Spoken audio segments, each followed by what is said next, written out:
I really love singing, but not because I can sing, I should automatically join the music ministry. There are some things you really need to carefully consider before jumping into it. Kasi bakit? I know that I have a bad attitude when it comes to magmalaki. When it comes to gamitin sa masama kung ano ang binigay sa akin ng Panginoon. So sometimes, if I am given an opportunity, sometimes it could be a noble opportunity, would I be able to use that opportunity to really glorify God rather than to seek glory for myself? And that is the story that I want to share with you today. It's the story about King Jehu. You see, si King Jehu was anointed by God to get rid of Ahab's dynasty. Si Ahab was an evil king. Plus the fact, pinakasalan niya itong si Queen Jezebel. They both promoted idolatry. They intermarried with the royal line of Judah, and because of that, idolatry spread not just in the northern kingdom of Israel, but it also spread to the southern kingdom. Yun anak nilang babae, pinakasal nila doon sa prinsipe ng kingdom of Judah. So at this time, it's getting worse and worse, and God had to do something about it. So in 1 Kings chapter 22, Ahab was eventually killed in a battle with Syria. But the problem doesn't end there. He still has sons. Itong mga anak, they were also idolaters. Plus the fact, nandiyan pa ang kanyang asawa na si Queen Jezebel.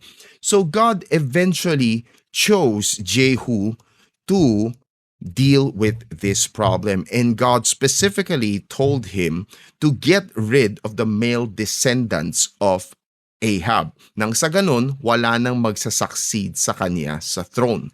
So, initially, he did a great job. He started eliminating the male sons. In fact, 70 of them. But it doesn't stop there. He also removed the worship of Baal, which is something good, right?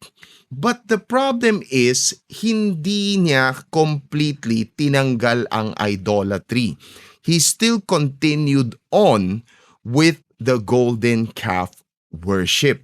No? By this time, iisipin mo, bakit kaya?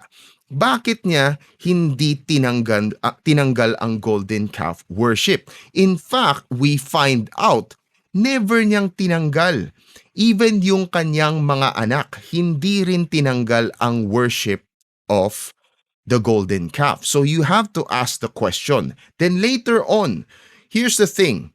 After killing itong pamilya ni Ahab, he went on killing his friends, no? Yung mga taong wala namang kinalaman sa pamilya niya, pero kilala siya, tulad nung priest, no? Pinapatay din niya.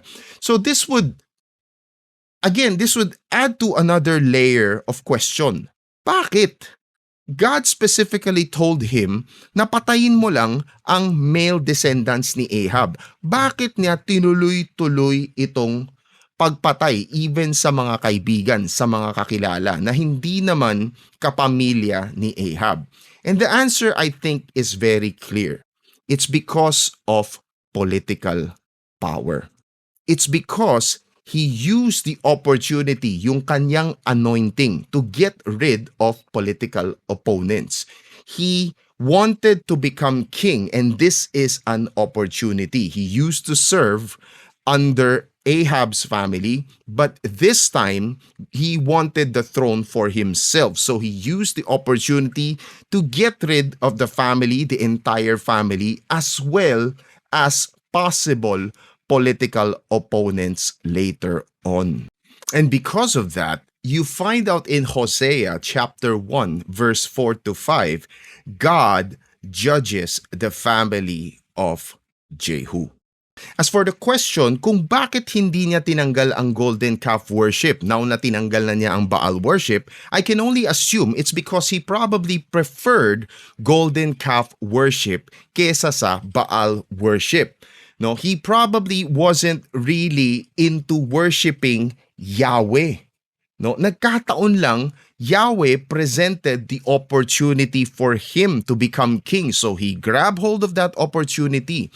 He used the power, yung kapangyarihan na binigay sa kanya ng Panginoon in order to serve his own purposes. But his heart is not really right with the Lord. As you can see, eventually he fell into idolatry as well.